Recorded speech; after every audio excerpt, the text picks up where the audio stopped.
میاد پایین، ولی آدمایی که مرتلبن بیش از اندازه عذرخواهی میکنن.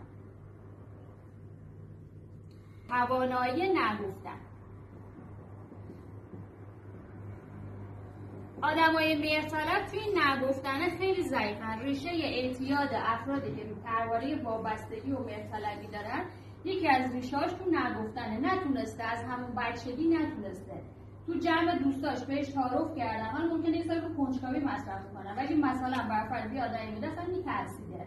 کنجکاوی اون آدمی که هیجان طلبه میره رو کنجکاوی مصرف کنه، ولی کسی که هیجان طلب نیست اصلا میترسه بخواد مواد مخدر رو مصرف کنه.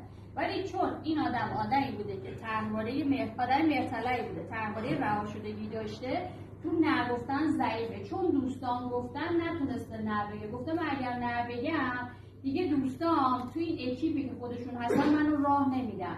به خاطر ترس طرد شدن خیلی